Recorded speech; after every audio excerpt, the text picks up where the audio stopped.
Assalamualaikum warahmatullahi wabarakatuh. Bismillahirrahmanirrahim. Alhamdulillahirabbil alamin. Allahumma shalli wa sallim wa barik ala sayyidina Muhammadin wa ala alihi wa ashabihi ajma'in. Subhanaka la ilma lana illa ma 'allamtana innaka antal alimul hakim. Rabbi shrah li sadri wa yassir li amri wahlul 'uqdatam min lisani yafqahu qawli. Allahumma arzuqna fahman nabiyyin wa hifdzal mursalin wa ilhamal malaikatil muqarrabin bi rahmatika ya arhamar rahimin wa la haula wa la quwata illa billahil aliyyil azim. Alhamdulillah, segala puji dan syukur kehadiran Allah Subhanahu wa taala yang telah memberikan nikmat kesehatan dan kesempatan kepada kita sehingga kita dapat berkumpul di majelis ta'lim Al-Fatih ini untuk melanjutkan kajian kita sebagaimana biasa, sekaligus pembacaan maulid Diya'ul Lami yang disusun oleh Sidi Al-Habib Umar bin Hafiz hafizahullah ta'ala. Salawat dan salam tidak lupa pula kita hadiahkan kepada junjungan kita Baginda Nabi Muhammad SAW. Mudah-mudahan dengan banyaknya kita bersolawat kepada beliau, kita ini merupakan salah satu di antara umatnya yang mendapatkan syafaat di hari akhir kelak. Alhamdulillah, yang saya muliakan dan saya hormati Sohibul Majlis Al-Fadil Al-Ustadz Peri Saptadi Putra, dan yang saya muliakan dan saya hormati pula para tuan-tuan guru, para ulama, para ustadz, asatiz, para jamaah, bapak-bapak, ibu-ibu, hadirin wal hadirat rahimakumullah. Alhamdulillah, sebelum tadi kita memulai majelis kita ini, kita bersolawat terlebih dahulu dengan membaca kitab maulid, kitab Diya'ul Lami. Jadi tadi udah saya kirim ke Saperi via PDF. Yang belum ada kitabnya nanti download dari situ aja ada. Ya, cari aja kitab Diya'ul Lami. Alhamdulillah, mudah-mudahan harapan terbesar saya istiqomah maulidnya. Ya, mudah-mudahan istiqomah di Galang ini seminggu sekali kita maulid. Walaupun nggak ngaji, yang penting maulid. Ya, insyaallah. Rutin Ustaz Ferry ya? Di sini sebulan sekali, Ustaz. Ini sebulan sekali. Lainnya di Nakerjo. Oh, ada juga di sana ya. Insya Allah, mudah-mudahan semakin berkembang maulid-maulid seperti ini. Kalau di Medan udah banyak, udah menjamur ya. Di sini harapan saya Ustadz Ferry lah ini ya, untuk mengenalkan kepada masyarakat tentang maulid seperti ini. Maulid, yang namanya maulid itu ya, ini jadi cerita maulid kita sedikit nggak apa-apa ya. Yang namanya maulid itu ya menceritakan sohibul maulid itu sendiri, yaitu baginda Nabi Muhammad SAW. Jadi peringatan maulid ya maulid, di dalamnya hanya ada cerita, semuanya cerita tentang baginda Nabi. Gak ada cerita politik, gak ada gibah, gak ada jelek sana jelek sini ya. Bahkan lucu-lucuan gak ada, itu gak sempat kita untuk melucu ya. Maunya peringatan maulid itu ya begini, jangan judulnya peringatan maulid Nabi tapi di dalamnya itu gak ada nabinya di situ, gak ada Rasulullah di dalamnya. Cerita tentang Rasulullah sedikit sekali. Seharusnya kita pulang maulid bertambah mahabbah kita kepada baginda Nabi Muhammad SAW. Jadi bolak-balik kita cerita juga kemana-mana. Kalau acara maulid, buatlah sebenar-benarnya acara maulid.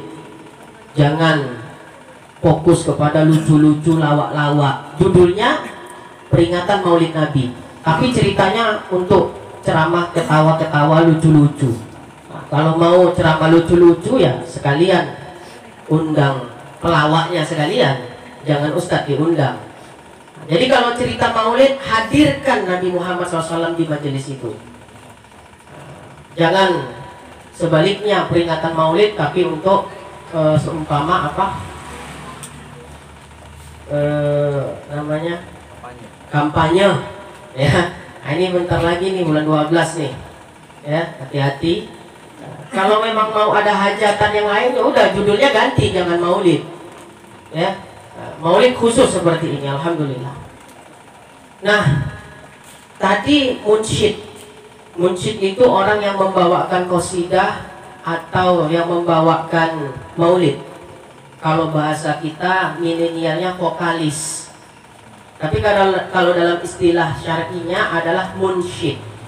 Ya, orang yang mensenandungkan nasyid. Tadi dibacakan atau dibawakan oleh para munsyid syair-syair yang memuji-muji baginda Nabi Muhammad SAW. Nah, orang yang anti maulid, orang yang tak suka kepada maulid, dia akan berkata, ngapain itu pengajian tempat Ustadz Ferry? Ya, memuji-muji Nabi secara berlebihan, kata mereka. Itu bisa menyebabkan kekufuran. Gak boleh muji-muji Nabi secara berlebihan kayak gitu, syirik. Orang yang cakap macam ini tak paham arti cinta. Ya, tak paham arti cinta. Kita memuji-muji baginda Nabi Muhammad SAW dalam peringatan, dalam acara-acara maulid seperti ini, tak pernah terlintas sedikit pun di dalam hati kita ketika memuji-muji Nabi itu menganggap Nabi sama kedudukannya dengan Tuhan, dengan Allah. Jadi mereka beranggapan kita dituduh melakukan perbuatan musyrik sebab memuji-muji Nabi secara berlebihan. Mereka menyangka bahwasanya kita memuji-muji Nabi itu sebagaimana orang-orang Nasara memuji Nabi mereka sampai menganggap Nabi mereka sebagai Tuhan. Jadi jelas itu beda. Kalau memuji-muji baginda Nabi Muhammad SAW tidak sampai menganggap Nabi sebagai Tuhan, itu tak jadi masalah. Kalau orang Nasara jelas memuji-muji Nabi mereka sampai Iqra. Iqra itu apa? Sampai menganggap Nabi mereka ya sebagai Tuhan. Ya kan? Awalnya mereka kagum, mereka begitu mencintai Nabi mereka, mereka begitu mentaati Nabi mereka.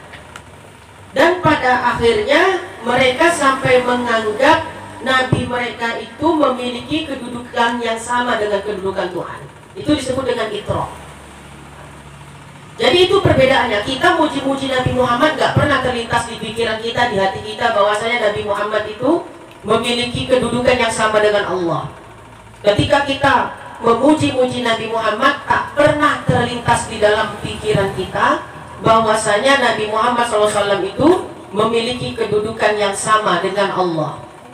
Berbeda dengan orang Nasara, mereka memuji-muji baginda Nabi, ya, memuji-muji Nabi mereka sampai menganggap Nabi mereka sebagai Tuhan. Kan jelas perbedaannya. Justru di dalam kitab Mafahim Yajibu an Tusoha, karya dari Al-Alama Al-Muhaddis Profesor Dr. Abuya As-Sayyid Muhammad bin Alawi Al-Maliki Al-Hasani rahimahullah, memuji-muji Nabi SAW secara berlebihan selama tidak menganggap Nabi sebagai Tuhan, itu termasuk ya suatu ketaatan. Termasuk suatu ketaatan. Sama seperti sholat, puasa, itu sebuah ketaatan tidak? Sebuah ketaatan. Maka mengagung-agungkan Nabi, memuji-muji Nabi, mencintai Nabi, mentaati Nabi, selama tidak sampai menganggap Nabi sebagai Tuhan, itu adalah sebuah ketaatan. Bahkan beliau mengatakan itu adalah termasuk taqarrub, jalan mendekatkan diri kepada Allah yang paling agung. Jadi mendekatkan diri kepada Allah itu bukan hanya dengan sholat, puasa, baca Quran, rajin sedekah. Bukan itu saja. Mencintai Nabi termasuk daripada ya cara untuk mendekatkan diri kepada Allah. Bahkan dikatakan taqarrub, mendekatkan diri kepada Allah dengan cara yang paling agung. Ya, cinta itu nilainya luar biasa. Apalagi cinta kepada baginda Nabi Muhammad SAW. Nilai ibadah yang sedikit bila dilaksanakan dilandasi cinta kepada baginda Nabi Muhammad SAW, itu lebih mendapat perhatian lebih daripada Allah Subhanahu wa taala. Sebagaimana disebutkan dalam sebuah hadis, para sahabat bertanya kepada baginda Nabi Muhammad SAW, "Ya Rasulullah, manakah yang lebih baik, kami atau umat setelah kami?" Pertanyaan sahabat. Dijawab oleh baginda Nabi Muhammad SAW, "Kalian bersedekah dengan segenggam kurma, nilainya masih lebih besar daripada mereka bersedekah emas sebesar gunung Uhud." Coba bandingkan, sedekah segenggam kurma, ya, segenggam kurma, dibandingkan dengan mereka umat setelah kalian yang bersedekah emas sebesar gunung Uhud, masih lebih, ya, mulia kalian daripada mereka. Kenapa? Karena sahabat jangan ditanya keraguannya cinta kepada Nabi, jangan ditanya keraguan mereka, ya, jangan diragukan kecintaan mereka kepada Nabi. Kenapa bersedekah segenggam kurma bisa lebih berharga nilainya di sisi Allah daripada bersedekah emas sebesar gunung Uhud? Karena cinta kepada Rasulullah SAW. Ya, kira-kira kalau Nabi Muhammad seandainya di neraka, ikut nggak kita? Semisalnya, ya, kalau dibilang enggak lah, berarti kamu nggak cinta sama Nabi. Orang yang cinta sama Nabi mau di neraka mau di surga nggak penting, yang penting bisa ikut Nabi. Itu hakikat cinta. Ya, baik. Jadi penjelasan sedikit aja itu tentang maulid. Jangan heran nanti kalau ada selentingan-selentingan kita dengar, ya, ngapain itu muji-muji Nabi kayak gitu, sholawatan begitu, bisa musyrik katanya, bisa kafir. Katakan kamu nggak ngerti, ya, perkara cinta kamu nggak ngerti. Memuji-muji Nabi selama tidak sampai menganggap Nabi sebagai Tuhan, itu tidak jadi masalah. Bahkan itu termasuk ketaatan dan cara mendekatkan diri yang paling agung kepada Allah. Jadi percuma kita rajin sholat kalau nggak ada mahabbah kepada Nabi. Percuma rajin sedekah kalau tidak ada mahabbah kepada Nabi. Percuma kalau rajin ngaji kalau tidak ada mahabbah kepada Nabi.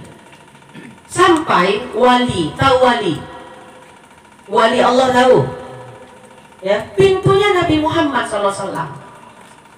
Orang yang nggak cinta kepada Nabi nggak mungkin diangkat jadi wali. Makanya mereka yang suka nuduh-nuduh bid'ah, ya, tahu? Mereka yang suka menyesatin orang, yang suka mengkafirkan orang, yang suka membid'ahkan orang, maulid bid'ah katanya.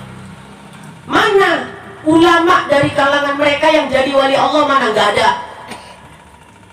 Ada ulama dari kalangan mereka jadi wali Allah. Pernah dengar? Punya karomah, daun jadi duit misalnya. Ya, itu namanya karomah, kharikul adat. Nggak pernah kita dengar. Kenapa? Karena mereka tidak mencintai baginda Nabi Muhammad. Jadi muaranya kalau mau jadi wali pun harus banyak sholawatnya. Sholawat aja nggak suka, apa itu maulid-maulid? Gimana mau jadi wali? Wali murid lah paling tidak. Wallahu a'lam bishawab. Mudah-mudahan, ya, terus di galang ini hidup sholawat, insyaallah. Mudah-mudahan ini kalau rutin tahun depan datang Habib kemari. Gak tahu tapi Habib mana Ustaz ya. Mudah-mudahan ke majelis ini, ke rumah Ustaz Ferry lah seneng. Ya, Ustaz Ferry didatangi Habib. Habib tahu Habib? Habib bukan Habib nama orang. Habib Dzurriyyah Rasulullah SAW.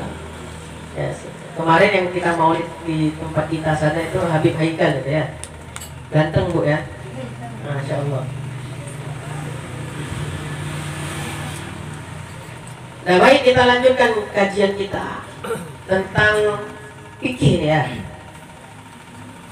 Kemarin pembahasan kita masalah hal-hal yang membatalkan wudhu ya. Kitabnya di halaman ke berapa tuh? 46. Sekarang tentang hal-hal yang diharamkan bagi orang yang berhadas. Kemarin kita jelaskan hadas itu terbagi kepada dua. Hadas besar, hadas kecil. Hadas besar itu penyebabnya apa? Junub, haid, nifas. Itu diantara penyebab daripada hadas besar. Hadas kecil, ya, penyebabnya, ya, diantaranya tidak adanya wudhu. Kalau kita misalnya sedang dalam kondisi tidak berwudhu, itu disebut dengan hadas kecil. Kalau hadas besar itu penyebabnya tadi junub, haid, nifas. Nah, orang-orang yang berhadas dilarang melakukan beberapa hal. Ada yang dia seperti seumpama orang yang berhadas kecil atau berhadas besar kemarin, diantaranya dilarang melakukan sholat. Orang yang berhadas besar, orang yang berhadas kecil haram sholat, baik sholat fardu ataupun sholat sunnah. Kemudian orang yang berhadas dilarang tawaf, yaitu orang yang berhadas besar, berhadas kecil dilarang tawaf. Pembahasan kemarin. Kemudian orang yang berhadas besar kecil juga dilarang khutbah Jumat. Ya, jadi kalau lagi khutbah tiba-tiba di pertengahan khutbah wudunya batal, wajib diulang. Ya, jangan dilanjutkan, jangan malu. Ya, jadi kalau seandainya dia lagi khutbah kemudian wudunya batal, udah nanti ajalah aku selesaikan dulu khutbahnya ini. Selesai khutbah dia ke kamar mandi, dia berwudu baru dia sholat Jumat. Tidak sah. Ya, tidak sah Jumatnya. Kenapa? Khutbahnya batal. Itu khutbah Jumat. Kenapa? Karena khutbah Jumat itu wajib. Tapi kalau khutbahnya khutbah sunnah seperti khutbah sholat Id, ya, Idul Adha, Idul Fitri, itu hukumnya sunnah. Batal wudu di pertengahan khutbah, la ba'sa, tak jadi masalah. Termasuk khutbah sunnah, khutbah sholat gerhana, ya, gerhana matahari atau gerhana bulan, itu juga hukumnya sunnah. Termasuk khutbah fil khidbah. Nah, ini jarang nih. Termasuk sunnah ketika mengkhidbah seorang wanita itu ada khutbahnya juga. Khutbah ya, bukan pakai pantun. Pantun tuh bukan termasuk khutbah. Ya, biasa kita kalau kita ada suku-suku tertentu waktu mengkhidbah seorang wanita berpantun. Sunnahnya khutbah. Ya sebagaimana khutbah nikah. Nikah sunnah pakai khutbah tidak? Sunnah. Ya. Maka khutbah khidbah sama. Cuma isi daripada khutbah khidbah itu ya tujuannya untuk ya meminang. Kemarin kita udah jelaskan kalau yang dilamar itu gadis boleh pakai lafaz tasrih, boleh pakai lafaz kinayah. Tapi kalau yang di khidbah yang dilamar itu janda, dilihat-lihat dulu. Jandanya itu dalam masa talak apa? Talak rojaika atau talak bain sugro atau talak bain kubro. Itu kan 3 dia. Ya kemarin minggu lalu udah kita jelaskan. Kalau lebih jelasnya lihat aja rekaman di YouTube Majelis Taklim Al-Fatih ya pada pertemuan yang lalu. Jadi kalau kita mau nikah janda itu jangan pakai bahasa tasrih. Kedatangan saya Dek, Pak, Bu untuk melamar anak ibu yang sudah ya janda beranak 2. Itu namanya lafaz tasrih. Ya, haram hukumnya. Haram. Jadi anak-anak muda bolak-balik saya sindir. Kamu itu kalau hijrah yang ngaji. Kamu itu kalau hijrah ya ngaji, nggak ada hijrah nggak ngaji. Jangan cuma hijrah, habis hijrah ya pengennya mau nikah muda aja, kawin aja di otaknya. Ya, jangan kayak begitu. Ngaji dulu. Ya benerin ibadah. Jadi yang namanya hijrah itu ngaji. Yang awalnya tidak tahu rukun wudhu jadi tahu rukun wudhu. Yang awalnya tak tahu hal-hal yang membatalkan wudhu jadi tahu hal-hal yang membatalkan wudhu. Itu hijrah. Tapi kalau hijrah sebatas berubah penampilan saja, itu bukan hijrah yang sebenarnya. Ya, tapi ya udah alhamdulillah juga lah dari tak berhijab jadi berhijab. Itu termasuk hijrah. Tapi jangan puas hijrah dari sisi penampilan saja. Anda juga harus mengaji, belajar ilmu agama. Karena kalau menikah, rumah tangga itu dibina dengan ilmu, bukan dengan baper-baperan. Ya, kalau terjadi konflik di rumah tangga, bagaimana cara menyelesaikannya? Itu ilmu yang berbicara. Kalau kamu nikah cuma modal baper-baperan, ya udah bablas. Ya, sikit-sikit, tuh talak kau 3 katanya. Langsung talak 3. Udah gitu besok datangin ustadznya, Ustadz, tadi malam saya berantem sama istri. Loh, kenapa? Terus, iya saya emosi, langsung saya jatuhkan talak 3 Ustadz. Sayang kali saya sama dia Ustadz. Jadi talak 3 jatuh berapa Ustadz? Ya 3. Tapi saya lagi emosi Ustadz, ya nggak ada cerita. Kamu bahasanya kan aku ceraikan, lapas sorry itu. Kan gitu kan, lapas sorry. Ya udah, nggak ada cerita, lagi emosi, lagi apa, jatuh talak. Nggak ada pendapat yang lain Ustadz? Ada. Pendapat Syiah, mau kau? Ya. Jadi talak 3 jatuh 3. Nah, itu. Kenapa bisa terjadi seperti itu? Ya itu tadi, nikah cuma modal baper-baperan. Harus dibekali ilmu, ya. Nah, kemudian sujud tilawah, sujud syukur, ya, itu termasuk hal-hal juga yang dilarang untuk dilakukan bagi orang yang tidak berhadas. Kemarin kita singgung sujud syukur. Ya, sering terjadi pemain sepak bola muslim habis nyetak gol lari ke pinggir lapangan sujud. Nah, itu termasuk sujud syukur? Tidak. Karena syarat sujud syukur itu pertama, orangnya suci dari hadas dan najis. Berarti dia harus dalam kondisi berwudu. Syarat yang kedua, menghadap kiblat. Syarat yang ketiga, tertutup aurat. Sebagaimana kita sholat. Pemain bola udah dia nggak wudu mungkin, celananya di atas lutut, habis nyetak gol dia sujud, ya namanya bukan sujud syukur. Ya, jangan katakan itu sujud syukur. Saya bukan melarang hal itu, tapi saya protes kalau itu dikatakan sujud syukur. Jadi sujud apa dia Ustaz? Nggak tahu lah, yang penting sujud menunjukkan kalau dia orang Islam. Itu pun udah alhamdulillah. Ya, orang kalau udah ngerti dia Islam, ya dengan walaupun seperti itu menunjukkan dia Islamnya itu kalau habis cetak gol dia sujud, ya itu udah alhamdulillah. Dia bangga dengan keislamannya. Nah, kita jadi orang Islam itu jangan malu menunjukkan identitas kita seorang muslim. Ya, yang laki-laki pakai kopiah, jangan malu. Ya, pakai baju koko kalau mau taklim, ya semisal itu. Jangan nanti yang nggak pakai baju koko minggu depan nggak ngaji lagi. Jangan. Maksudnya artinya kalau tersirat di dalam benak hati kita malu berpenampilan muslim yang menunjukkan keislaman kita, itu tanda-tanda kemunafikan itu ada di dalam hati. Nah, baik, sekarang dan menanggung dan menyentuh mushaf, ya. Dan menyentuh mushaf termasuk yang dilarang bagi orang yang berhadas besar, berhadas kecil adalah menyentuh mushaf. Jadi bahasa yang bagus itu Al-Quran itu sebut dengan mushaf. Ya, kalau kita biasa mana Al-Quran di sini, itu bahasanya kurang bagus. Ya, tapi bahasa yang bagus mana mushaf. Mushaf apa? Mushaf Al-Quran, gitu ya. Itu penyebutan yang bagus.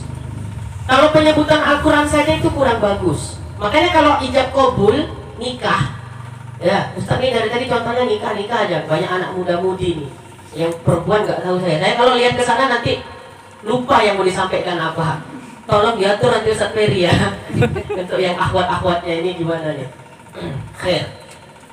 Walaupun dalam konteks thalibul ilmi, proses belajar mengajar, seandainya pun terjadi pandangan antara guru dengan murid yang beda jenis, bukan mahram, itu tidak jatuh kepada dosa, termasuk pandangan yang diperbolehkan.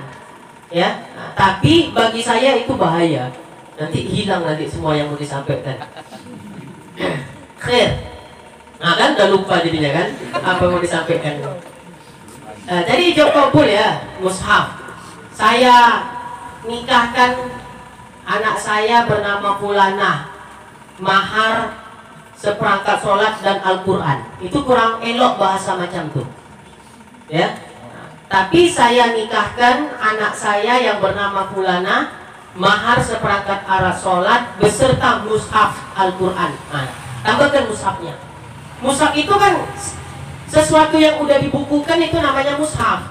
Karena begini loh, Di sini dikatakan termasuk perkara yang dilarang bagi orang yang berhadas besar, berhadas kecil adalah menyentuh Al-Quran. Orang yang berhadas besar haram menyentuh, haram membaca. Jelas. Orang yang berhadas besar, junub, haid, nifas, haram menyentuh mushaf, haram membacanya. Kalau orang yang berhadas kecil, orang yang tak punya wudhu, dia tidak junub, dia tidak haid, dia tidak nifas, tapi dia sedang tidak dalam kondisi berwudhu, berarti dia digolongkan orang yang berhadas kecil. Orang yang berhadas kecil haram menyentuh, boleh membaca. Jadi dia kalau membaca mushaf Al-Quran tanpa menyentuhnya, dalam kondisi tidak berwudhu, boleh. A'udzu billahi minasyaitonir rajim. Ini mushaf, dia tidak sentuh. Bismillahirrahmanirrahim. Boleh. Ya. Nah, dengan catatan dia berhadas kecil. Nah, jadi yang tergabung hadas besar dengan hadas kecil yang haram itu menyentuh. Jadi jelas, orang yang berhadas besar, haid, nifas, junub, haram membaca, haram menyentuh. Jadi wanita haid haram menyentuh Al-Quran, haram membaca Al-Quran dalam kondisi dia haid. Tapi kalau dia berhadas kecil, yaitu dalam kondisi dia tidak berwudu, boleh membaca, haram menyentuh. Nah, ini sering juga terjadi di masyarakat kita, pertanyaan-pertanyaan.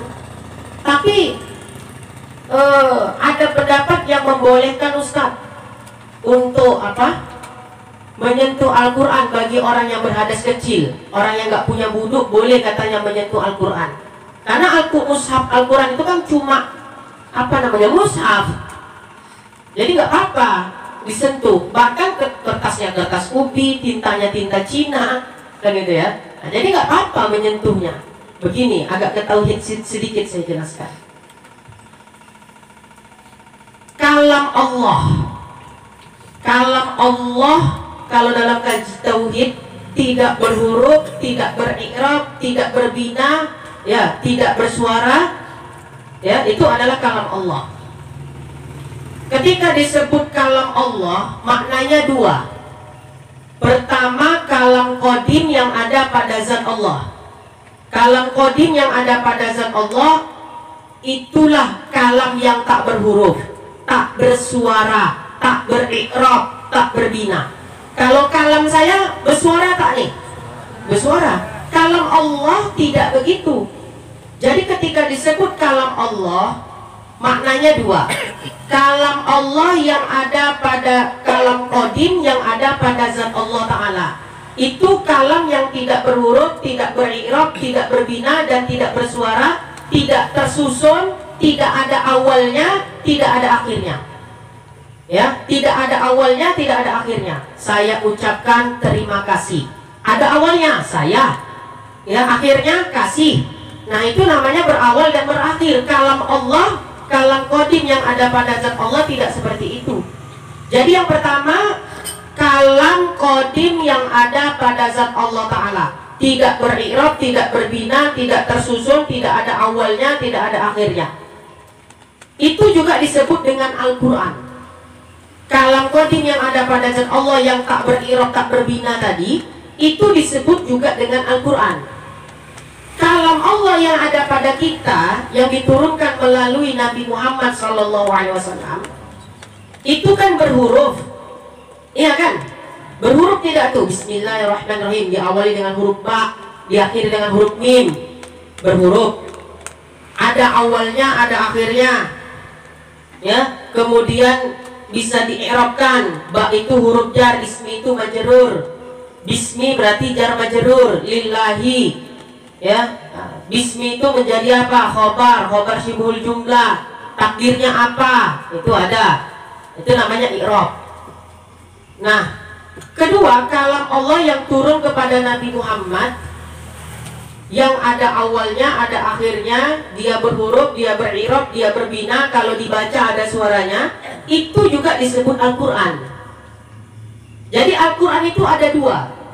Al-Quran yang pertama yaitu kalam qadim yang ada pada zat Allah. Al-Quran yang kedua kalam Allah yang diturunkan kepada Nabi Muhammad, yang dia tertuliskan di mushaf. Ya, di mushaf. Dimulai dari surah Fatihah, diakhiri dengan surah An-Nas. Itu juga disebut Al-Quran. Jadi kalau kita ditanya orang, Al-Quran itu qadim atau baru? Tanya kembali kepada orang tadi, Al-Quran mana yang kamu maksud? Kalau yang ditanya iya, Al-Quran yang kutanya Al-Quran yang ada pada zat Allah, maka jawabannya qadim. Kalau kita jawab baru, kafir. Tapi kalau yang ditanya Al-Quran yang ada pada kita qadim atau baru, itu adalah baharu. Ya, dari sisi dia bermushaf, ada susunan katanya. Tapi begini, kenapa Al-Quran yang ada pada kita itu tidak boleh disentuh kecuali oleh orang yang suci? Pertama ada ayatnya, la yamassuhu illal mutahharun. Tidak boleh menyentuhnya kecuali orang-orang yang suci. Alasan yang kedua, di dalam Al-Quran yang ada pada kita, seperti ada ayat bunyinya wala taqrabuz zina. Ya, wala taqrabuz zina. Makna ayat wala taqrabuz zina serupa dengan kalam Allah Ta'ala yang kalam qadim itu tadi. Ya, ini fokus betul-betul nih. Penjelasan ini cukup sulit. Ya, pembahasan kalam. Kenapa ilmu tauhid disebut dengan ilmu kalam? Karena saking banyaknya ulama yang berbeda pendapat tentang kalam Allah, makanya disebut ilmu tauhid juga sebagai ilmu kalam.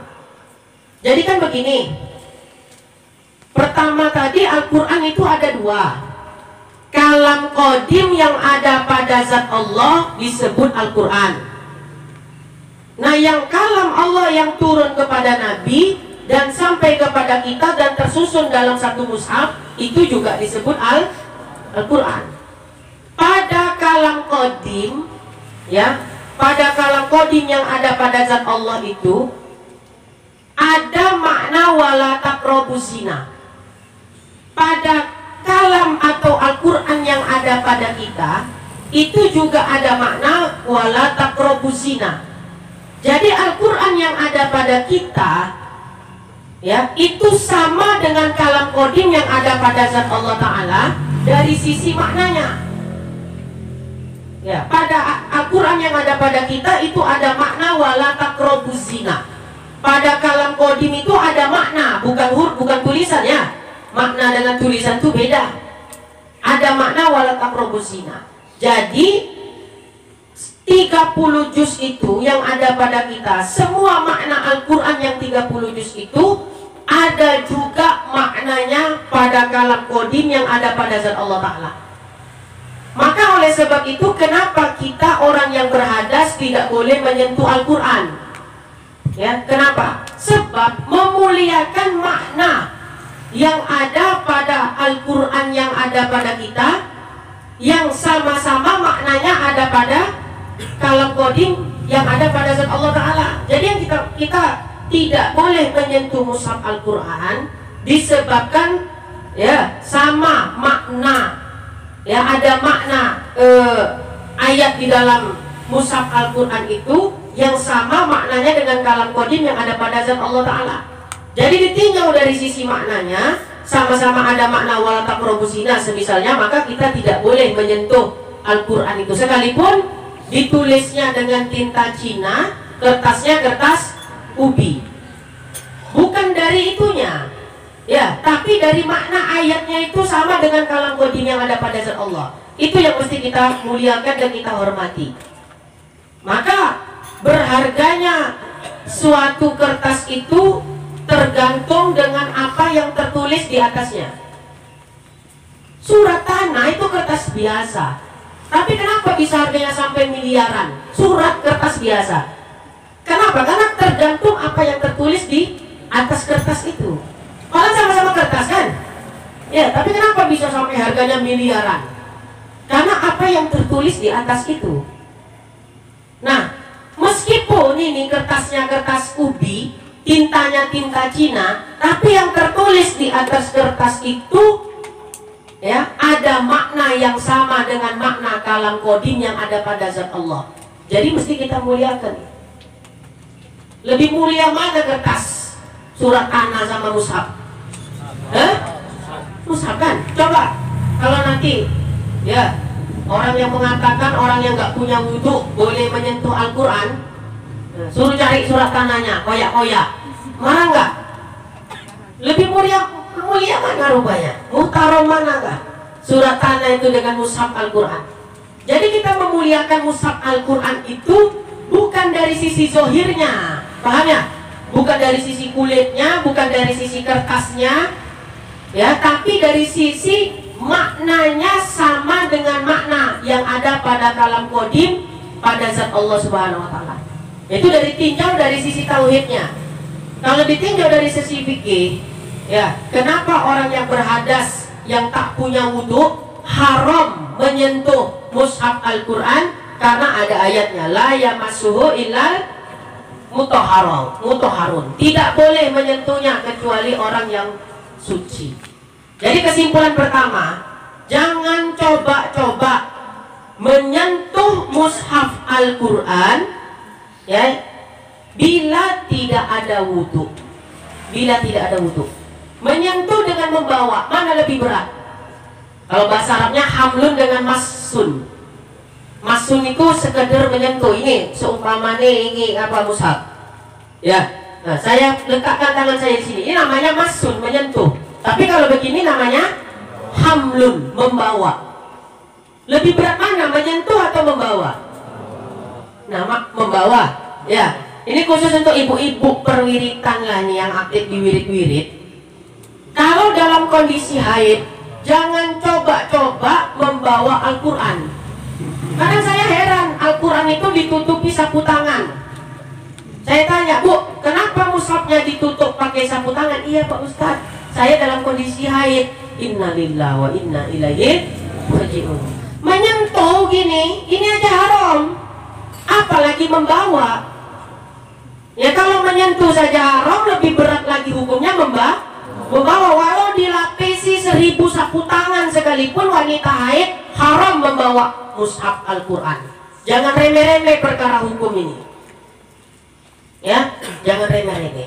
Jadi kalau buku Yasin Ustaz nanti penjelasannya. Ini kita cerita dulu masalah mushaf. Nah, itu ya. Jadi menyentuhnya saja haram, apalagi membawanya. Jadi di dalam kitab dikatakan menyentuh mushaf jikalau diwan yang tiada disuratannya, atau kulitnya, atau kisnya, atau kotaknya yang ada Quran. Bahkan dikatakan di sini, seandainya ada kotak khusus, ya kotak khusus itu kita gunakan khusus tempat untuk menyimpan mushaf. Ngerti Bu? Peti, ya, atau kotak, ya, khusus untuk menyimpan mushaf. Mushaf itu ada di dalam peti itu, ada di dalam kotak itu. Dalam kondisi kita tidak berwudu, apalagi berhadas besar, jangankan menyentuh mushafnya, menyentuh kotaknya saja pun hukumnya haram. Ya, Al-Quran sekarang itu kan udah ada resletingnya kan ya. Ya, jangankan menyentuh kertasnya, menyentuh sampulnya yang menutupi mushaf itu haram. Al-Quran itu ada talinya ya, sebagai pembatas. Menyentuh talinya pun hukumnya haram, karena dia terkait dengan mushafnya itu. Jadi hati-hati kita terhadap mushaf Al-Quran ini. Jangan sembarang-sembarangan. Lagi beres-beres di rumah, memindahkan mushaf dalam kondisi tidak berwudu, haram. Kecuali mushaf itu nanti berada di tempat-tempat yang hina. Nanti kita jelaskan. Ya, bukan haram lagi, bisa jadi wajib hukumnya, tapi nanti dia pembahasannya. Atau rehal yang ada Al-Quran di atasnya, atas kaul yang mu'tamad. Rehal tahu? Nah, jadi ketika di atas rehal itu terdapat mushaf, yang kita sentuh kayunya saja, kayu rehal itu, hukumnya pun haram. Nah, hukumnya haram. Jangankan menyentuh mushafnya, menyentuh kayu rehalnya pun dalam kondisi tidak berwudu, hukumnya haram. Cocok nih pembahasan nih, karena zaman sekarang orang remeh kali. Al-Quran pun letaknya di lantai. Ya, lagi tadarusan, Al-Quran tuh letak di lantai, diletak di kaki mangkunya. Na'udzubillahi min zalik. Awak dulu Al-Quran tuh begini awak pegang. Ya, mau baca pun begini. Keluar pula fatwa Wahabi katanya haram mencium mushaf. Bibi.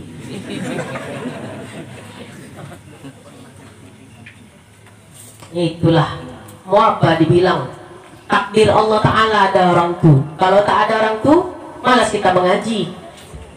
Mungkin motivasi kita untuk menjawab-jawab Wahabi.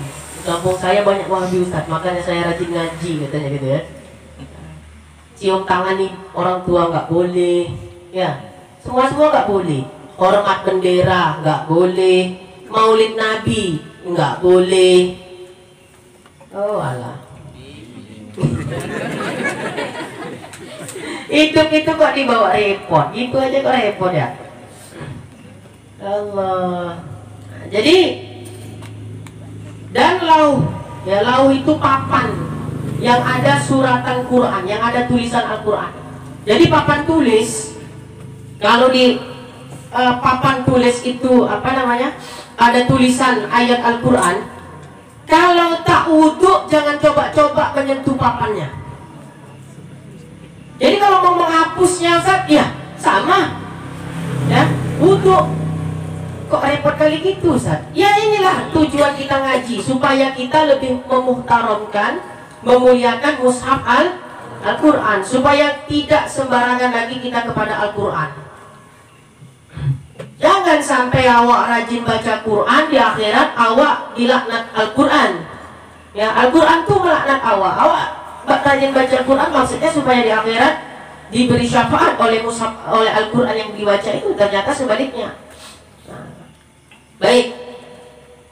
Dan jikalau di surat pada kain sekalipun, ya ditulis ayat Al-Quran itu pada kain, ya jadi ada kain dituliskan ayat Al-Quran di atas kain itu, tetapi harus ditanggung akan dia serta merta benda yang dapat buat ikutan dengan diniatkan menanggung, ya semerta benda itu. Jadi gini maksudnya, semisal kita membawa mushaf Al-Quran sekaligus membawa benda-benda yang lain.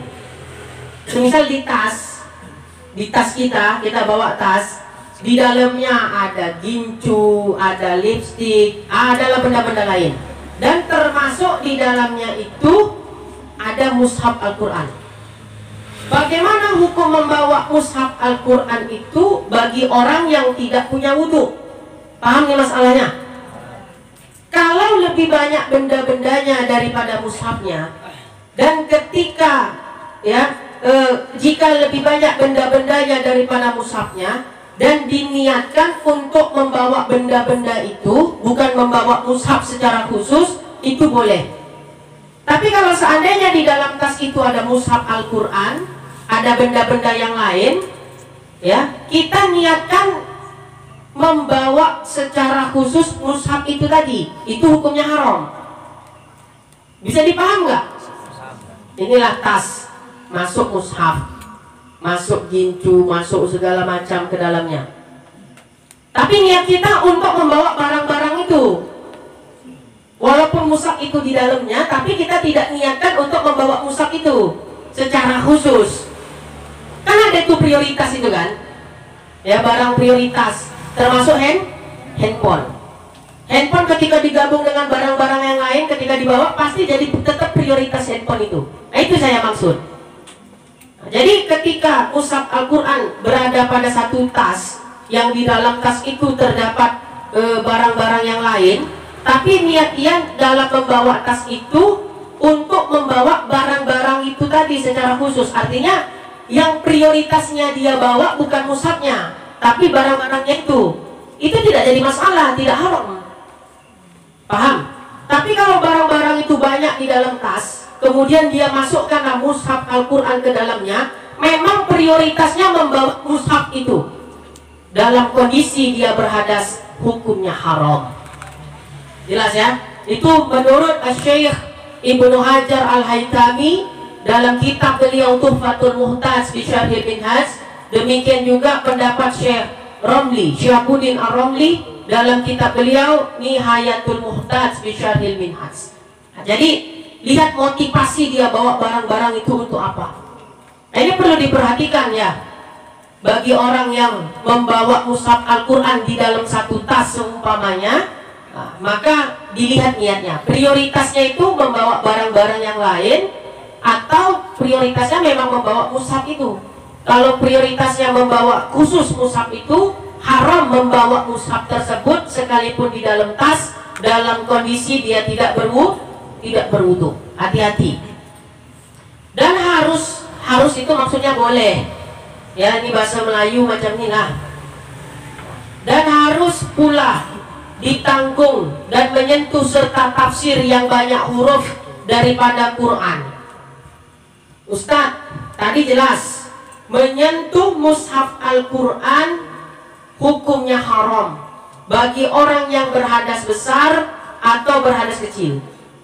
Kalau yang disentuh tafsir, tahu tafsir, kitab tafsir. Tafsir itu berbeda dengan terjemah. Bismillahirrahmanirrahim, dengan menyebut nama Allah yang Maha Pengasih lagi Maha Penyayang. Alhamdulillahi Rabbil Alamin, segala puji hanya milik Allah, Tuhan semesta alam. Kalau itu namanya terjemah. Ya, banyak ini orang salah persepsi. Dia menyangka terjemahan itu sama dengan tafsir. Beda. Terjemah itu ya terjemahan literally secara kebahasaan sesuai dengan terjemah ayat itu. Kayak kita punya Al-Quran, ya di sini Arabnya, nanti di sini bahasa Indonesia gitu kan. Itu namanya Al-Quran terjemah, bukan tafsir. Kalau tafsir, Bismillahirrahmanirrahim, ya, ba harfu jarrin. Nah, disebutkan gitu, ba huruf jar. Ya, maknanya ba di sini menurut satu pendapat maknanya ba ilsaq. Ya, menurut satu pendapat lagi ba-nya ba al-isti'anah. Dijelaskan makna ayat itu. Jadi dia penjelasan makna ayat, bukan terjemahan ayat. Itu tafsir. Paham? Jadi kalau ada orang gini datang ke kita, yuk ikut ngaji tafsir. Ayo, di mana? Di rumah Ustadz Ferry. Datanglah kita rame-rame kemari. Yuk kita buka, kita ngaji tafsir, buka surah sekian, ayat sekian. Dibacalah ayatnya. Bismillahirrahmanirrahim. Innal ladzina kafaru bi ayatina sawfa nuslihim nara kullama nadidat juludihim badalnahum juludan ghairaha fazuqul azab innallaha kana azizan hakima. Kemudian arti ayat ini adalah begini. Itu masih mending lihat apa teks. Ada pengajian ya, disuruh baca, lihat terjemahannya. Kemudian coba apa yang kamu pahami ya dari terjemahan itu. Menurutmu apa? Ini, Ustaz. Menurutmu ini. Menurutmu ini. Menurutmu ini. Maka setelah kita masing-masing yang mengajukan pendapat kita terkait makna ayat yang kita baca, saya simpulkan dari semua pendapat makna ayat itu gini-gini. Ngaji tafsir apa? Hati-hati kalau kayak gitu, sesat itu. Hati-hati. Ya. Kenapa? Jelas Nabi SAW bersabda di dalam satu hadis, barang siapa menafsirkan Al-Quran menurut logikanya sendiri, dia telah menyediakan satu tempat di dalam neraka. Jadi kalau memahami ayat yang harus ngaji tafsir, bukan baca terjemahan, ya, dipaham-pahamkan sendiri, sesat. Harus ngaji tafsir. Tafsir apa? Tafsir Jalalain. Tafsir apa? Tafsir Ibnu Katsir. Ya. Tafsirnya bahasa Indonesia, Ustaz. Oh, bodoh aja lah. Ya. Ngaji tafsir itu sulit karena harus kita paham ilmu nahwu, shorof, balaghah, ya, ilmu-ilmu alat itu harus kita kuasai. Jadi kalau ada orang berani ngajar tafsir tapi pakai tafsir terjemah orang usah wani lah Ustaz, enceng Ustaz ya. Ini saya nasihatin ini untuk para asatis kita di sini, ustaz-ustaz kita di sini. Ya. Jangan coba-coba ngajar tafsir kalau nggak ngerti ilmu alat. Walaupun itu terjemahan tafsir Jalalain misalnya, walaupun terjemahan tafsir Al-Munir karya Syekh Wahbah Az-Zuhaili misalnya, jangan coba-coba. Ngaji tafsir harus pakai kitab Arab. Kalau pakai kitab terjemahan nggak usah lah, jangan coba-coba. Mending kalau diundang nanti semisal Ustaz Ferry, Ustaz bisa ngisi pengajian tafsir. Oh, saya nggak bidangnya, jujur. Ya, kalau ceramah yang lain Arab Melayu, Jawa Hirusania bisa, karena udah ngaji misal begitu, enggak apa-apa. Jangan coba-coba.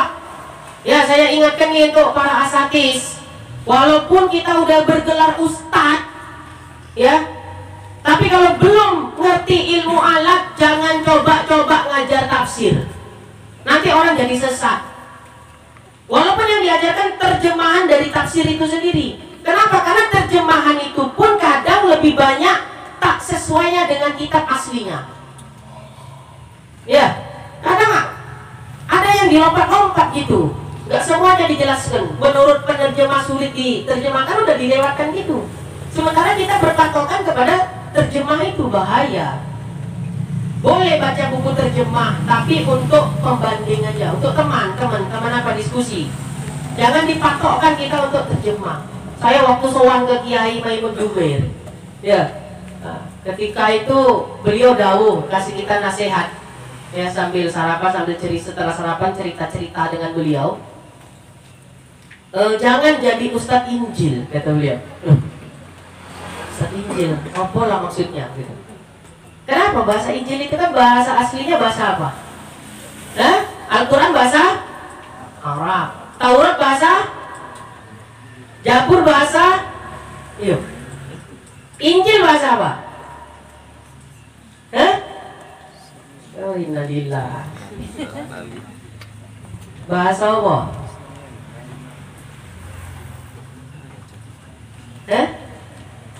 Gak ada yang tahu. Ya salam. Ngaji tauhid ulang lagi lah nanti itu. Nah, jadi Injil-Injil yang sekarang itu udah gak asli lagi bahasanya, diterjemahkan. Nah, jadi kalau Ustadz pedomannya terjemah, diistilahkan almarhum Kiai Maimun Jubair itu adalah, ya, Kiai Injil. Jadi Kiai itu harus iso baca kitab Arab, kata beliau. Yang namanya Kiai itu harus bisa baca kitab Arab. Itu sindiran sebetulnya, ya, untuk kita, khususnya para asatis. Jangan coba-coba ngajar tafsir kalau nggak bisa, ya, nggak nguasain ilmu apa? Ilmu alat. Ya, jangan coba-coba. Di Medan itu kadang saya heran itu nengok-nengok yang kayak begitu.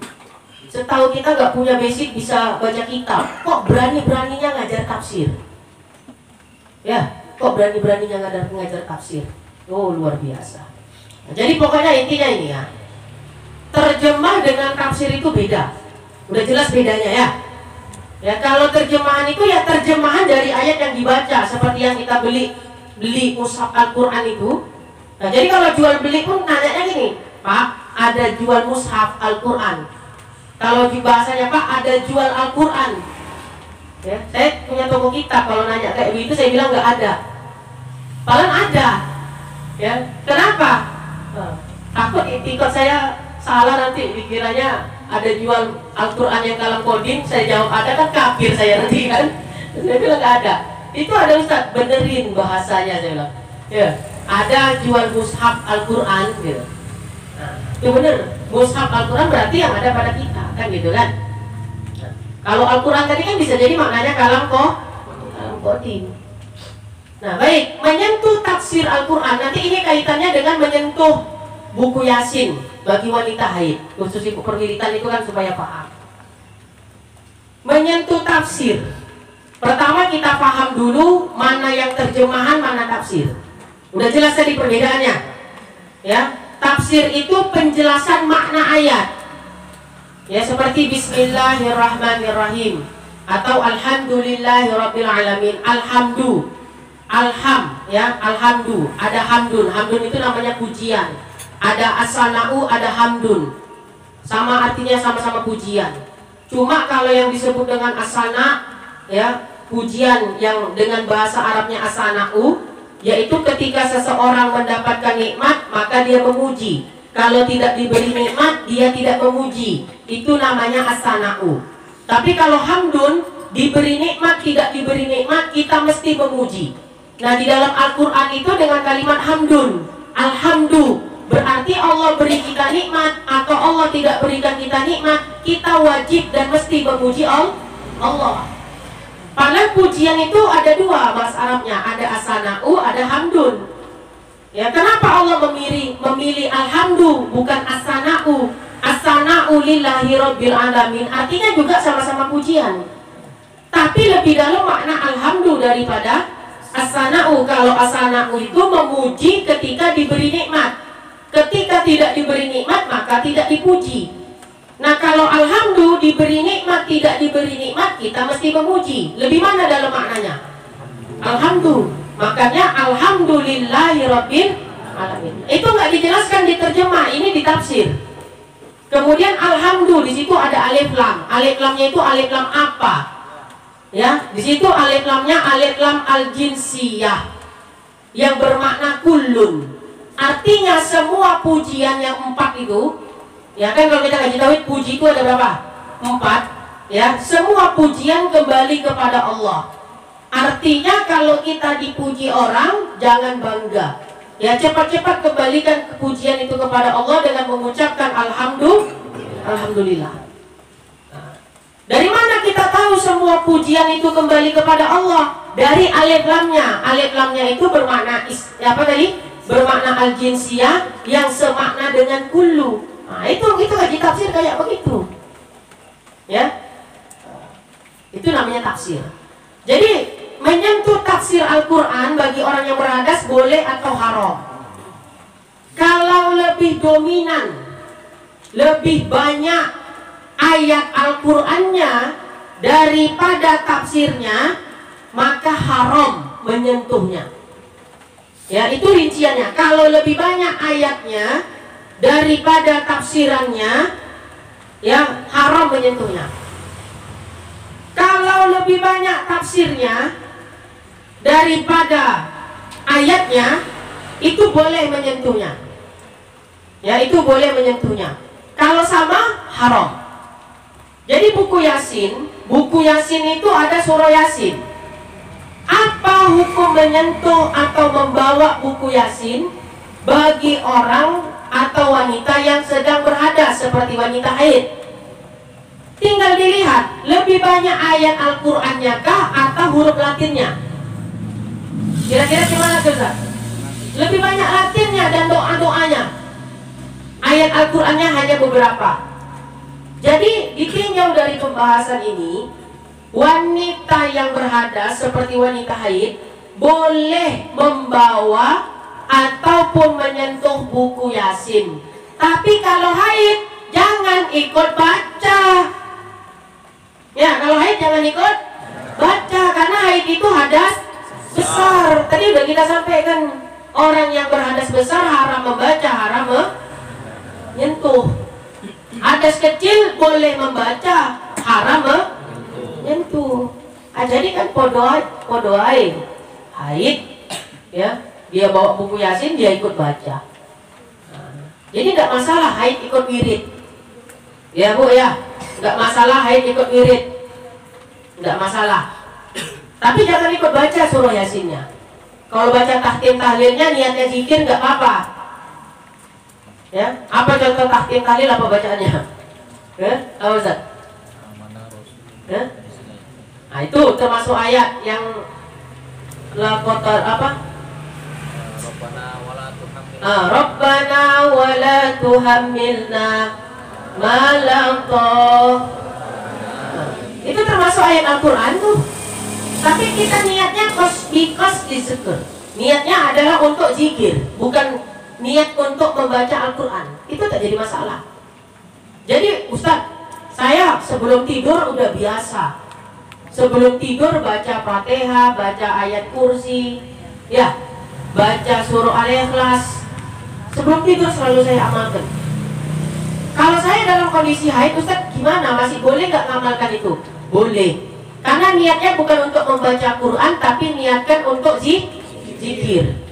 Rotibul haddad, rotibul aktos, hizib sakron, dan rotib-rotib yang lainnya.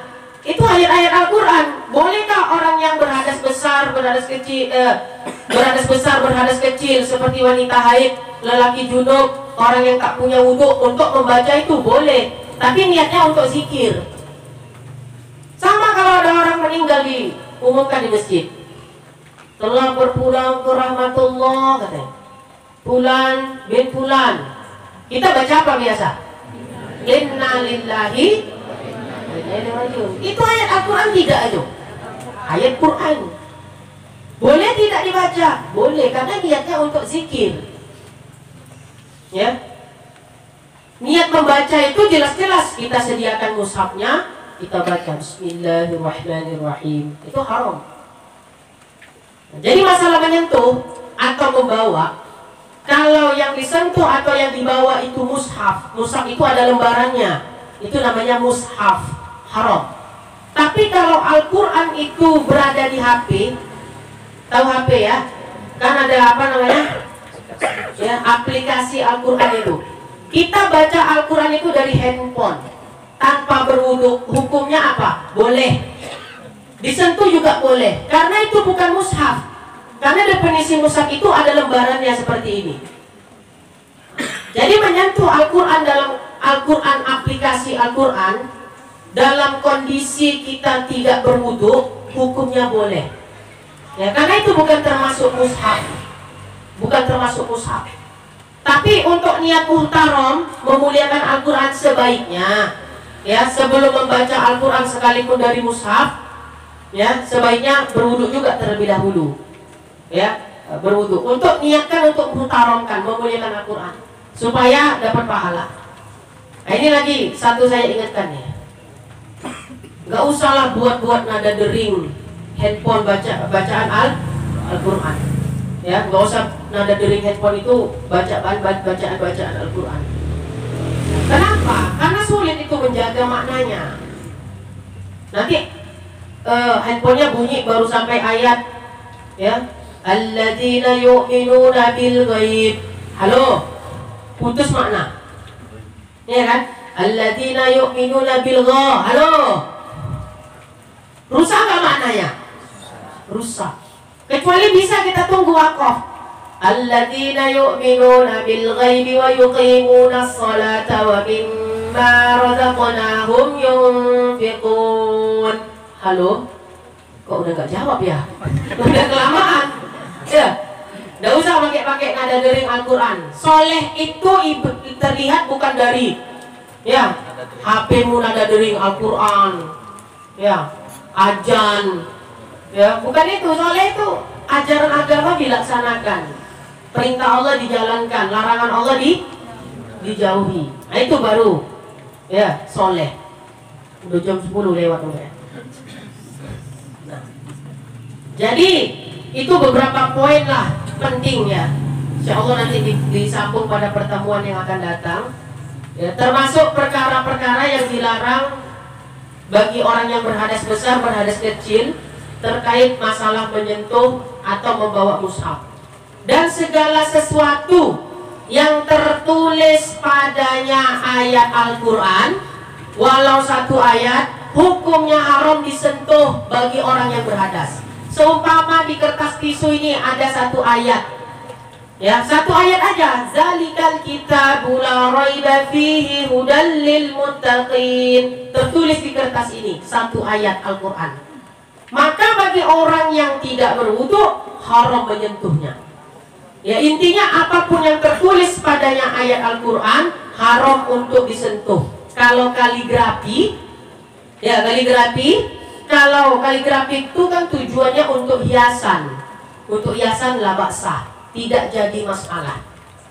Penutup Kalau mushaf Al-Quran atau ada kertas yang tertuliskan ayat Al-Quran, ya, terlihat kita di tempat-tempat yang hina. Semisal selembar kertas ada tertulis ayat Al-Quran, ada di jalan, ya, ada di jalan. Walau dalam kondisi tidak berwudu, wajib hukumnya kita ambil kertas tadi. Wajib, ya, wajib kita ambil kertas itu untuk, ya, menyelamatkan tulisan Al-Quran di kertas itu tadi dari tempat-tempat yang hina, di tong sampah, pokoknya di mana kita temukan, ya, ada mushaf atau kertas-kertas yang bertuliskan ayat Al-Quran di lantai atau di apa. Walau dalam kondisi kita tidak berwudu, wajib kita untuk, ya, memungutnya, menyelamatkannya daripada tempat-tempat yang hina itu, ya. Darurat, tidak berdosa. Tapi kalau memungkinkan untuk kita tayamum terlebih dahulu, maka kita mesti tayamum. Gak sempat wudu, tayamum aja, ya. Ambil debu di pinggir pasar itu udah tayamum. Kalau itu pun tak sempat, ya, udah ambil walau tanpa wudu, tanpa tayamum, selamatkan kertas tadi. Jangan pula awak yang membuang kertas itu, ya. Anak-anak sekolah saya lihat, ya, sekolah aliyah belajar kitab kuning, justru habis soal ujian tuh, ujian tafsir, bukan disimpan kertas tuh, terbuang-buang di lantai, terpijak-pijak. Masya Allah, wallahu a'lam bishawab. Ya, pembahasannya banyak nih tentang masalah ini. Apa hukum jimat? Insya Allah minggu depan itu. Ustaz boleh pakai jimat, Ustaz? Ya, sedikit syirik, ya, dikit-dikit syirik, kafir. Nah, nanti minggu depan. Rajah, tahu rajah? Ayat Al-Quran nanti terbentuk bintang atau apa, itu namanya rajah. Nulisnya bukan sembarangan, pakai puasa, ngatur napas, misalnya Bismillahirrahmanirrahim mau dibuat raja ini, ya, dalam penulisan itu berapa kali napas bolehnya. Nah, nggak sembarangan, nanti kamu nengok di Google, buat sendiri raja tuh, ya. Nah, mana berhasil, bukan malah jauh jinnya, makin datang jinnya. Allah a'lam, nanti insya Allah akan kita bahas minggu depan. Silakan kalau ada yang mau ditanya. Masih kurang lebih 5 menit. Ya. Mengenai hal-hal yang diharamkan bagi orang yang berhadas, baik hadas kecil maupun besar. Bagaimana pembahasan tentang wanita ataupun laki-laki yang berhadas ataupun junub tadi, misalnya seorang penghafal Quran, bagaimana pembahasan? Bagi hafiz Quran atau hafidhah dalam kondisi dia haid, khususnya perempuan, ya, dalam kondisi dia haid, bolehkah dia membaca Quran? Haid itu jelas hadas besar. Hukum asalnya tadi haram membaca, haram menyentuh, ya. Khusus bagi wanita hafizah dalam kondisi haid, dia boleh membaca Al-Quran tanpa menyentuh mushaf. Catatan yang dibaca itu adalah ayat yang sudah dia hafal, bukan nambah hafalan baru. Jadi dalam masa kita haid tidak ada program menambah hafalan, ya. Tapi semasa haid programnya murojaah, mengulang hafalan. Tapi kalau hadas kecil nggak ada wudu, nggak ada masalah, ngulang hafalan. Innal ladzina kafaru sawa'un 'alaihim a anzartahum am lam tunzirhum la yu'minun. Tidak pakai wudu. Kan membaca boleh kan? Ya, menyentuh yang nggak boleh. Tapi kalau berhadas besar seperti haid, membaca itu tak boleh. Tapi khusus bagi wanita yang dia haid, ya, hafizah, dia mendapat keringanan hukum, ya, uzur, keringanan hukum atau dispensasi, boleh membaca Al-Quran dengan catatan yang dibaca ayat yang sudah dihafal. Adapun menambah hafalan baru, hukumnya haram. Guru-guru tahfiz Al-Quran, walaupun Anda punya target 2 tahun harus sudah hafal, 3 tahun harus sudah hafal. Lihat, kalau santriwatinya lagi haid, khususkan wanita yang haid tadi untuk murojaah. Jangan kejar target, tapi melanggar sesuatu yang haram. Ya. Bahkan dibolehkan pula kadang santri-santri yang menghafal Quran pun harus paham. Wudu dulu sebelum menghafal. Karena menghafal pasti nyentuh mushaf. Ini karena buru-buru kadang nggak pakai wudu, udah ngapal aja begitu. Cuman hafalan itu mau lecet. Kemudian kedua, bagi guru pengajar Al-Qur'annya. Pengajar Al-Quran wanita yang mungkin di rumahnya ngajari anak-anak baca Quran, ibu-ibu yang di rumahnya mengajari anak-anak baca Quran. Kalau dalam kondisi haid, apakah libur ngaji Qurannya Ustaz? Jangan diliburkan. Ya, tetap lanjutkan. Ya, tapi dengan catatan kalau lagi haid, kalau seandainya muridnya salah baca, cara membenarkannya, cara mengoreksinya, jangan semua ayat dibacakan. Di mana dia letak salahnya? Alladzina yu'minuna bil ghaibi wa yuqimuna, ya dia baca pendek misalnya wa yuqimuna sholah, ya jangan kita baca dari awal wa yuqimunas, panjang itu matobi'i wa yuqimunas, gitu ya. Jangan alladzina yu'minuna bil ghaibi wa yuqimunas sholata. Udah jelas dia lagi haid. Paham ibu-ibu itu ya? Boleh. Nah, dan ketika itu jangan sentuh mushaf. Murid tuh yang suruh. Ayat berapa kau? Surah apa? Surah An-Nisa Ustazah. Cari. Ya. Ayat berapa? Ayat 20 Ustazah. Nah, bukakan. Gitu. Jangan awak. Ayat berapa kau? Dan jelas ini lagi haid. Ya. Jangan meringan-ringankan tentang mushaf ini. Ya.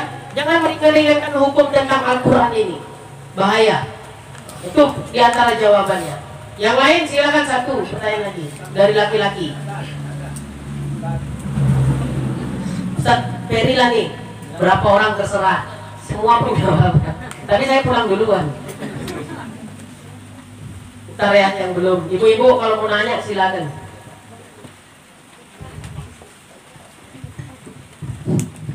Assalamualaikum warahmatullahi wabarakatuh Ustaz. Waalaikumsalam warahmatullahi wabarakatuh. Kami bersyukur Ustaz atas kajian pada hari ini. Saya mohon diluruskan Ustaz, kalau apabila dalam pertanyaan saya nanti mungkin tidak pas Ustaz, mohon diluruskan. Berkaitan dengan kajian kita tadi Ustaz, bahwa Al-Quran itu ada yang qadim dan ada yang baharu. Bahwa yang qadim itu tidak bersuara dan tak berhuruf, sedangkan yang baharu yang dibaca adalah bersuara dan berhuruf. Jadi saya menghubungkan Ustadz dengan kaitan turunnya surat Al-Alaq yang disampaikan oleh malaikat Jibril kepada Rasulullah, yaitu Iqra, baca. Apakah yang disampaikan oleh malaikat Jibril itu apakah Al-Quran qadim, apakah Al-Quran baharu? Apakah malaikat Jibril itu membawa sepotong lembaran atau huruf menyuruh Rasulullah membacanya? Jadi Ustadz, ini biar supaya saya juga diri saya nggak gagal paham Ustadz, yang dikatakan Nabi Ummi, bahwa Nabi itu tidak bisa baca dan tulis Ustadz. Ini mohon penjelasan Ustadz. Sebelumnya saya ucapkan terima kasih Ustadz. Assalamualaikum warahmatullahi wabarakatuh. Waalaikumsalam. Ini udah panjang nih jawabannya. Ketika membahas sifat wajib bagi Allah Ta'ala, yaitu sifatul ma'ani. Sifat ma'ani itu ada 7: qudrah, iradah, ilmu, hayat, sama, basar, kalam. Nah, kalam. Ketika membahas kajian tauhid kalam, sifatul kalam. Sifat kalam itu qaimatun bizatihi ta'ala. Maujudatun qaimatun bizatihi ta'ala. Artinya sifat kalam itu, kalam Allah, ya, tidak berhuruf, kan itu tadi, tidak berirab, tidak berbina, tidak ada awalnya, tidak ada akhirnya, tidak tersusun, dan tidak bersuara. Itu kalam Allah. Ya. Kenapa kalam Allah seperti itu? Karena laisa kamitslihi syai' wa huwas samiul basir. Karena Allah tak serupa dengan makhluk. Kalaulah kalam Allah itu berhuruf, berirab, berbina, ada awal, ada akhir, berarti kalam Allah serupa dengan kalam makhluk. Berarti tidak laisa kamitslihi syai'. Nah, itu yang pertama. Jadi perlu kita paham, kalam Allah itu tak berhuruf, tak berirab, tak berbina. Tapi Tapi kenapa Al-Quran itu disebut kalam Allah juga? Kan itu. Sementara Al-Quran itu berhuruf, beri'rab, berbina, ada awal, ada akhirnya. Seolah kontradiksi, ta'arud. Ya, dalam kaji tauhid katanya kalam Allah tak berhuruf, tak beri'rab, tak berbina. Tapi Al-Quran kita ada hurufnya, ada i'rabnya, ada binanya. Kontradiksi. Makanya dijelaskan tadi. Kalam itu terbagi dua. Kalam qadim yang ada pada zat Allah Ta'ala. Itulah hakikatnya kalam Allah. Tak berhuruf, tak bersuara, tak beri'rab, tak berbina. Itu juga disebut Al-Quran. Kedua, kalam yang turun melalui malaikat Jibril, diturunkan kepada Nabi sampai kepada kita, itu juga disebut kalam Allah. Ya, disebut kalam Allah. Itu ada hurufnya, ada awalnya, ada akhirnya. Ya, itu juga disebut Al-Quran yang ada pada kita ini. Kenapa Al-Quran yang ada pada kita disebut kalam Allah, padahal jelas kalam Allah tak ada hurufnya, tak ada i'rab, tak ada binanya? Sebab makna yang ada pada Al-Quran kita ini sama maknanya dengan kalam qadim yang ada pada zat Allah dari sisi makna. Jadi prosesnya turun Al-Quran itu seperti apa? Kalaulah memang kalam Allah itu tak berhuruf, tak beri'rab, tak berbina, kenapa sampai kepada kita kok ada huruf, ada i'rab, ada awal, ada akhirnya? Itu pertanyaannya, Pak. Disebut di dalam kitab Tuhfatul Murid ala Jauharati Tauhid, karya daripada Asy-Syaikh Ibrahim Al-Bajuri Asy-Syafi'i Al-Misri. Jadi kalam Allah mula-mula turun kepada malaikat Jibril berupa makna saja, berupa makna, ya, berupa makna. Kemudian lafalnya dari malaikat Jibril sampailah kepada Nabi Muhammad SAW. Makanya sampai kepada kita kalam itu berhuruf, beri'rab, berbina. Secara makna saja dia turun kepada malaikat Jibril. Bahkan ada satu pendapat, ayat-ayat atau firman-firman yang turun kepada Nabi Muhammad itu diletakkan saja di dalam hatinya Nabi Muhammad oleh malaikat Jibril. Kenapa? Karena kalam itu tak berhuruf, tak beri'rab, tak berbina. Itu satu pendapat mengatakan ayat-ayat itu turun kepada Nabi Muhammad, ya, dalam kondisi, ya, seperti kita bahasa hati, diletakkan aja ke dalam hati Nabi.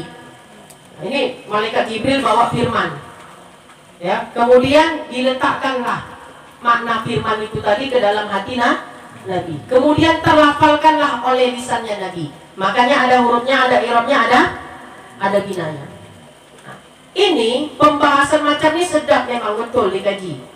Nah, tapi pada pembahasan tauhid secara khusus. Jadi dari awal dia pembahasannya sistematis. Memang betul, secara logika kita, kalau kalam Allah tak berhuruf, tak bersuara, tak ada awal, tak ada akhirnya, cemanalah proses turunnya Al-Quran itu? Kenapa yang ada pada kita sekarang ada hurufnya? Kan begitu kan? Nah, jadi makna Nabi Ummi itu apa? Banyak pendapat ulama makna Nabi Ummi. Ya, kalau bahkan ada ulama yang mengatakan kalau diartikan Nabi Ummi, Nabi nggak pandai baca, nggak pandai tulis, rasa-rasanya kurang adab kepada Nabi. Ya, kalau ulama-ulama yang mahabbah betul kepada Nabi nggak mau ikut pendapat yang itu. Ya, Nabi nggak pandai baca, nggak pandai tulis, terkesan di otak kita buta huruf. Akan jelek kali Nabi. Disifatkan dengan sifat kekurangan. Kalau Nabi tak macam itu. Jadi secara sepintas seperti itu jawabannya. Allah menurunkan makna ayat kalam qadim tadi kepada malaikat Jibril. Ya, kemudian malaikat Jibril, ya, secara maknawi menurunkan maknanya kepada Nabi, diletakkan ke dalam hati Nabi. Kemudian lapasnya ada yang dari Nabi, ada yang dari malaikat Jibril. Makanya berupa dia huruf, ya, bisa dibaca. Nah, seperti itu. Wallahu a'lam bishawab. Nanti pada pembahasan sifat kalam itu akan lebih secara detail kita bahas. Tauhid baru sifat apa kita bahas? Belum masuk sifat lagi ya. Masih perbedaan nazar dan ma'rifah kemarin itu. Ada lagi kemana Ustaz Peri? Hah? Dengan hujan ya. Ustaz Nursin pula ya, tata modal satu lagi. Iya Ustaz. Waalaikumsalam warahmatullahi wabarakatuh.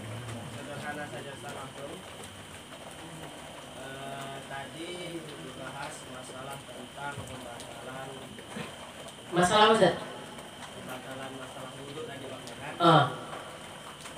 Jadi ini yang ingin saya akan bertanya, ketika seseorang khutbah Jumat, ya, ketika seseorang sedang khutbah Jumat, dan ketika khutbah terpijaklah tai cicak, dan dia sadarnya itu ketika istirahat di khutbah pertama, di khutbah pertama, ataupun dia sadar tahu ketika sedang membaca khutbah, tapi dia lanjutkan. Apakah khutbahnya diulang? Kan gitu. Apakah khutbahnya diulang atau diteruskan dia? Iya. Yang pertama, kedua, satu lagi tadi. Ketika seorang imam memakai mikrofon, sudah mikrofon model kabel, di kabel tersebut ada tai cicak.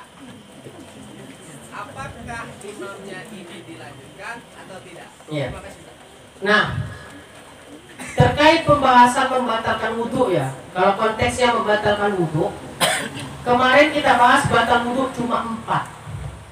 Tersentuh najis tidak termasuk perkara yang membatalkan wudhu. Tai cicak itu termasuk najis. Berarti orang yang sudah berwudhu tersentuh najis, wudhunya batal atau tidak? Jawabannya wudhunya tidak batal. Terkait kondisi dia sedang berkhutbah, terpijaklah tai cicak, apakah batal khutbahnya? Tidak. Ya, karena bukan sholat, tidak batal. Ya, khutbahnya. Wudhunya juga tidak batal. Bahkan maaf kemarin kita bahas orang sudah wudhu makan daging babi misalnya. Ya, batal nggak wudhunya? Udah wudhu makan daging babi, wudhunya nggak batal karena tersentuh najis tidak termasuk hal yang membatalkan wudhu. Jadi kita udah berwudhu dari rumah menuju masjid, di pertengahan jalan terpijaklah kotoran ayam, tai ayam misalnya. Ya, apakah wudhu kita batal Ustaz? Tidak batal. Cuma wajib dibasuh kaki yang terkena najis tadi sampai hilang sifat-sifat najisnya.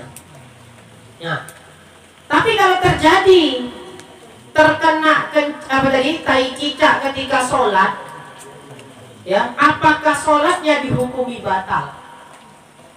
Nah, dalam bab fikih pada kitab Asya I'anatul Talibin karya Sayyid Bakri Muhammad Sato Jimyati Al-Misri Syafi'i, ada namanya pembahasan umumul balwa.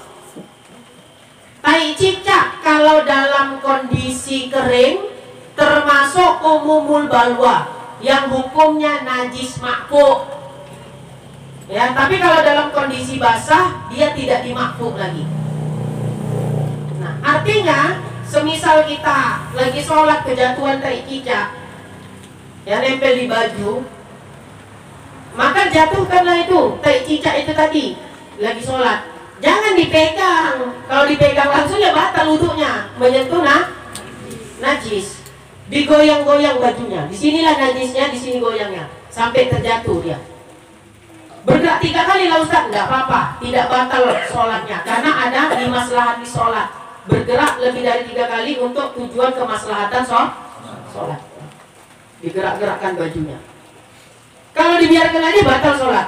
Itu kalau terjadi dalam kondisi kita sedang sholat. Jatuh, kena tai cicak, baju digerak-gerakkan supaya dia jatuh. Paham ya? Bahkan kalau dia basah nempel digerak-gerakkan tidak mungkin jatuh, wajib membuka bajunya sekalipun sedang sholat. Biasanya orang sholat bajunya itu double, ya, ada kaosnya seperti itu, mesti dibuka. Ya, walaupun sedang lagi sholat. Ya, kalau basah lengket dalam kitab yang ada itu nggak bisa digoyang-goyangkan, nggak bisa jatuh, buka bajunya. Ya, buka bajunya, mesti bergerak lebih dari 3 kali. Nah, seandainya ada tali, kita gantilah pertanyaannya. Tali yang ujungnya tersambung dengan najis, najisnya yang goir makfu. Kalau tai cicak itu, ya, bisa nanti masuk umul balwa gitu Ustaz. Ya, umul balwa nanti bisa jadi najis makfu dia. Ya, misalnya ini saya sholat pakai mic, rupanya di salah satu kabel mic itu terkena najis. Ya, disitulah misalnya dia, ya, kotoran kucing, ya, karena nggak nampak gelap, kabel itu nempel begini di kotoran kucing itu dan tersambung kepada ya tubuh saya, batal sholat saya, ya batal karena dia tersambung. Ya sesuatu yang tersambung dengan benda najis ketika disentuh itu bisa membatalkan sholat. Itu seumpama tali, ya, seumpama tali. Nah, seperti itu yang ditanya oleh ustadz tersebut. Barangkali itu jawabannya, ya. Yang lain belum sempat nanya-nanya, ya. Mudah-mudahan panjang umur, minggu depan masih bisa ditanya lagi pertanyaannya, insya Allah. Ya, kita tutup dengan doa. Bismillahirrahmanirrahim. Alhamdulillahirabbil alamin. Hamdan yuafi ni'amahu wa yukafi mazida ya rabbana alhamdulillahi wa bihi jalil karim wa azim sultani. Allahumma shalli wa sallim wa barik ala sayyidina Muhammad wa ala alihi washabihi ajma'in. Allahumma ighfir lana dhunubana wa liwalidina warhamna kama rabbana shighara. Rabbana zidna ilma warzuqna fahma wa 'amalan shalihan. Rabbana atina fid dunya hasanah wa fil akhirati hasanah wa qina adzabannar. Wa sallallahu alhamdulillahi rabbil alamin. Taqabbalallahu minkum. Terima kasih banyak Ustaz atas ilmu yang